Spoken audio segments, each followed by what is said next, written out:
Welcome back to Dating Decoded, everyone. I'm Frank, and goodness me, it's good to be back with you all.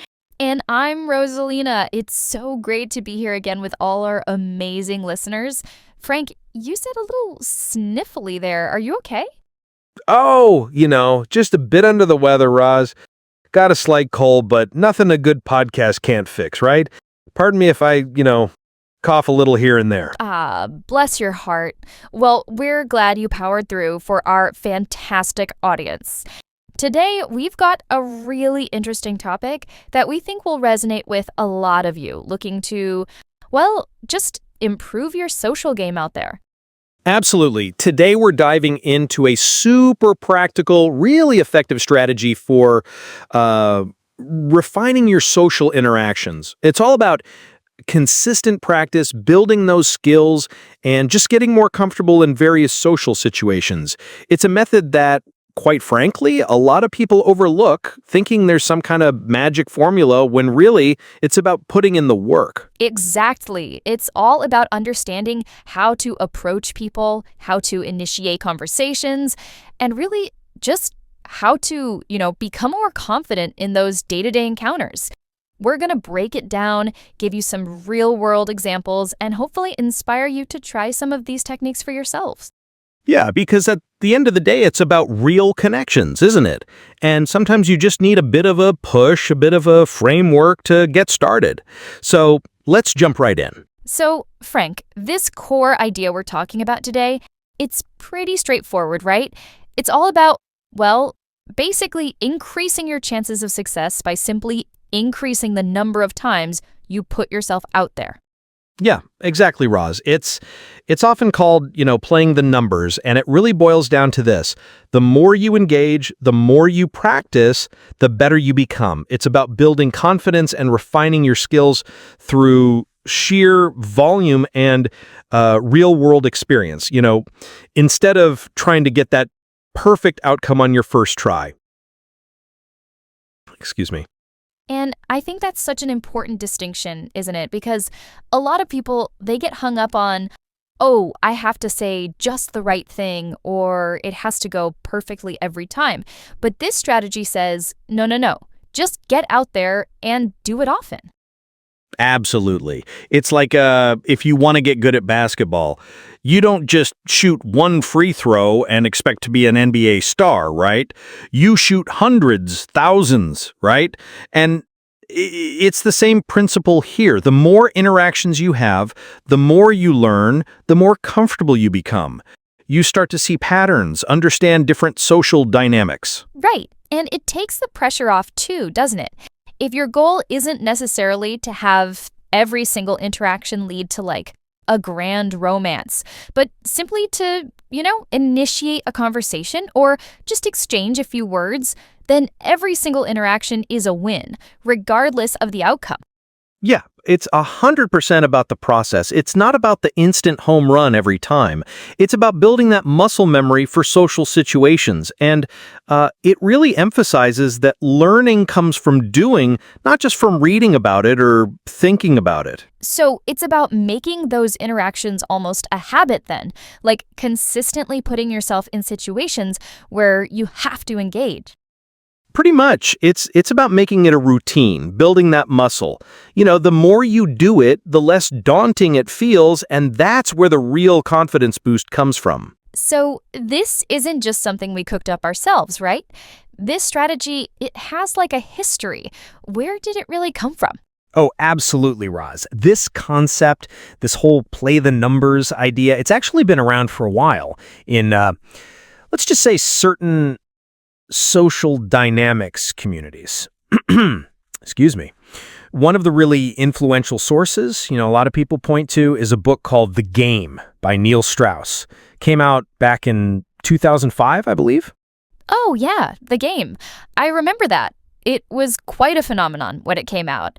So that's where a lot of this quantitative approach really got, a big platform?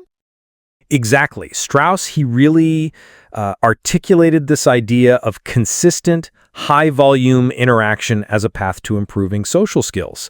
And then you also see it reinforced heavily in online communities. Like there's this really active community, r/seduction, from around 2016, where they really dove deep into applying these principles. Right. So it's not just like a theoretical concept. People were really putting this into practice and sharing their experiences, which I think is so important for validating these kinds of ideas. Yeah, they were. And it's rooted in the law of averages, you know? It's like if you throw a dart enough times, eventually one's going to hit the bullseye. That's the core belief here. So in this context, it basically means if you approach enough people, you're bound to have some positive interactions, right? And that even rejections, they're not failures, they're just part of the process. Precisely. Rejection, it's not a bug, it's a feature. It's totally inevitable. And in a way, it's beneficial because it desensitizes you. You learn that, oh, okay, getting a no isn't the end of the world. It's just a data point. It actually helps you understand social dynamics better. That's so true. I think that's the biggest hurdle for a lot of people, that fear of rejection. But if you reframe it as just part of the learning curve, like a practice swing, it totally changes your mindset. Totally. It's about building that thick skin, which is honestly a valuable skill in any part of life, not just in dating. Okay, so now that we've laid the groundwork, let's dive into some actual, practical applications of this strategy. We have a couple of really great examples. Frank, why don't you kick us off with the first one? All right, let's do it. Our first tip, and this is a classic, is what we call the daily approach goal. Excuse me. Still got this little tickle. Oh, bless you. Thanks, Ross. So the idea here is pretty straightforward. You set a specific, manageable goal for daily interactions. The classic example that you often hear about is a person setting a goal to approach, say, 5 women daily at a mall. 5 a day? That sounds ambitious for some people. It does, but it's about consistency, right? And what are they doing? They're not going in for, a full-blown life story. They're just asking for directions or maybe an opinion on something. Hey, does this shirt look good? Or can you tell me where the nearest coffee shop is? Simple, low-stakes stuff. Oh, I like that. It's not about, trying to get a date immediately. It's literally just about initiating contact. Exactly. And if you do 5 a day, that adds up to 35 approaches weekly. And the context for this, from sources like The Game that we mentioned, is really about building routine. It's about making it a habit, making it almost second nature to just, engage with people. So it's like social calisthenics, right? You're just doing the reps. Like you wouldn't go to the gym and expect to lift 100 pounds on your first day without doing the smaller weights first. That's a perfect analogy, Roz. It really is. You're building that muscle memory. And the effect of this, which is really, really powerful, is it dramatically increases your exposure. You're putting yourself out there consistently. Yeah, and I imagine that would just naturally improve your opening lines. You're doing them so often, you'd find what works and what doesn't without even really trying too hard. Oh, totally. You start to refine your opener delivery. You get a feel for timing, for body language, for what resonates and what falls flat. And because the stakes are so low, it removes a lot of that pressure. You're not trying to get their life story. You're just asking a simple question. It's really genius in its simplicity. It really is. And I think for anyone listening who struggles with just even saying hello to strangers, this feels like a really manageable first step. You're not asking for their phone number, you're just asking for directions. Yeah, and think about it. Most people are actually pretty happy to help if you're polite. So you're getting positive reinforcement most of the time. Even if it's just, the coffee shop's around the corner, it still feels like a win. Yeah, you get that little boost of oh, I did it. I talked to someone. It's definitely about small victories leading to bigger confidence. It's like you're building a foundation. Okay, so speaking of building on that foundation, let's jump into our second fantastic tip for today. This one is called the Weekend Volume Challenge. Oh, this is where things get interesting. Coughs. Excuse me. The Weekend Volume Challenge is it's a step up from the daily approach. Yeah, it sounds like it. What's the goal here? Well, Imagine over a weekend, a single weekend, the goal is to approach a higher number of people, say around 20 women on the street. And the opener here is super simple. It's, "Hi, you seem cool. What's your name?" And the aim is just to gather numbers, not for a deep conversation right then and there. Just numbers. That's bold. I mean, after just asking for directions, now we're straight to the number game. Yeah, but it's still about volume, right? The context for this is often in a high traffic area. Think busy streets, popular parks, places where there are just a lot of people moving around. It's less about the individual interaction and more about the sheer repetition. Right, so just get the reps in. It's almost like a sport. You're just hitting the ball over and over, even if half of them go out of bounds. Exactly. It's like a batter practicing swings. You're not expecting every single swing to be a home run. You're just trying to get the muscle memory, the coordination down. And the effect of this, and this is where it really, really pays off, it boosts your confidence through sheer repetition, even when you get rejections. Ah, so it normalizes rejection. It just becomes, oh, okay, next one, instead of oh my gosh, they said no, my life is over. Exactly. It takes the sting out of it. Because if you're getting 20 rejections over a weekend or 15 or whatever, you realize, hey, this is just part of the process. It's not a personal affront. It's just, not every single person is going to be receptive, and that's totally fine. And I imagine you'd start to pick up on cues too, who looks approachable, who's in a hurry. You'd get a much better read on social situations. Oh, absolutely. It's almost like you develop a sixth sense for it. You learn to read micro expressions, body language. You can tell from 100 feet away if someone's wearing headphones and clearly doesn't want to be bothered. Or if they're speed walking with a stern expression, okay, maybe not that one. Precisely. And, you get those quick wins too, even if it's just, oh, I got a smile, or, oh, they stopped for a second. It's all part of building that positive reinforcement. It really sounds like it trains you to just be okay with the outcome, whatever it is. It's less about the result and more about the action itself. And the funny thing is, the more you do it, the less you actually care about the immediate result, because you understand that it's a numbers game. You're playing the long game here, not trying to hit a grand slam on your first at-bat. Right. It's a marathon, not a sprint. I like that. And I think for people who are really shy, this could be incredibly liberating. It's like exposure therapy in a way. It absolutely is. And it builds a resilience that's useful not just in dating, but in every aspect of life. Sales, networking, even just making new friends. It's transferable. Yeah, that's a great point. It's about life skills, really. Exactly. Now, Rosalina, we've been pretty positive about these techniques, and we believe they're incredibly helpful. But it's probably worth mentioning that, like anything, there are nuances to this approach.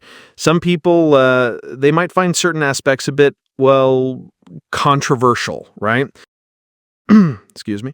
Oh, absolutely, Frank. I think that's super important to address.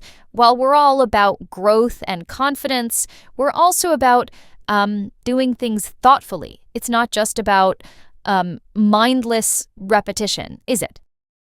No, not at all. The idea of playing the numbers really emphasizes volume, right? A lot of approaches. And that's fantastic for building practice and getting comfortable. But there's a risk if you focus only on quantity and forget about the quality of the interaction. Yeah, you don't want to just be ticking boxes okay, that's 5, next. You still want to genuinely connect, even if it's for a brief moment. Otherwise, it just becomes, a chore? Precisely. And speaking of chores, there's also the risk of burnout. If you're constantly pushing yourself to hit these numbers without taking a breath or reflecting, it can actually have an emotional toll. Bustle.com, I think it was back in 2019, actually mentioned that. It's you can get really tired of it if you're not careful. Oh, definitely. Like anything, moderation is key, even with practicing.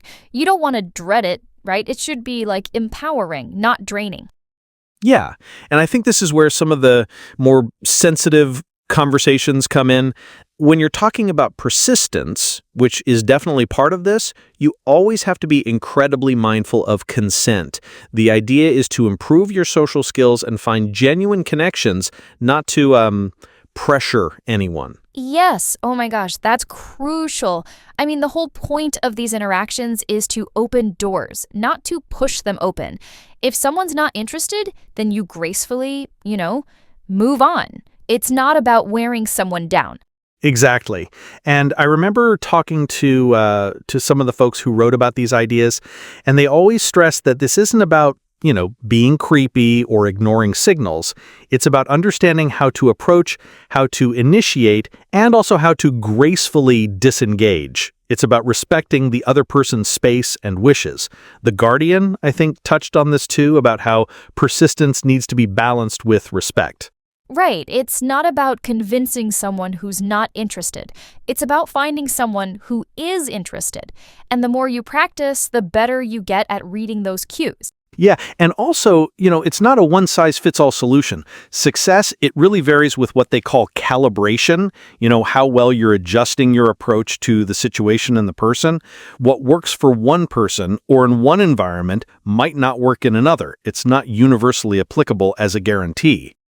Absolutely. So it's not just about brute force. It's about refining your technique, learning to read the room, read the person. That's what makes it effective, I think, not just the sheer number of times you say hi. Exactly. It's the learning from those numbers, not just the numbers themselves. And that's why, we encourage everyone to approach these tips not as rigid rules, but as frameworks for personal growth and understanding social dynamics. And that brings us to the end of another fantastic episode of Dating Decoded. Rosalina, even with my sniffles, I've really enjoyed diving into this concept of consistent practice. Me too, Frank. It's been great to break down how just consistently putting yourself out there, whether it's 5 approaches a day or a weekend challenge, really does build those essential social muscles. Absolutely. We genuinely believe these tips, despite some of the deeper conversations we had about them, are incredibly valuable ideas for anyone looking to improve their social skills, build confidence, and ultimately find those genuine connections. Yeah, it's all about becoming a more confident and effective communicator. And practice, as we've said, is absolutely key. So thank you, everyone, for tuning into Dating Decoded. And please, if you enjoyed today's episode, make sure to like and subscribe to the podcast wherever you're listening. Hit that notification bell too so you don't miss any of our upcoming episodes in this series. We've got more exciting topics lined up, so stay tuned for the next Dating Decoded. Until then, keep practicing, keep learning, and keep decoding. See you next time.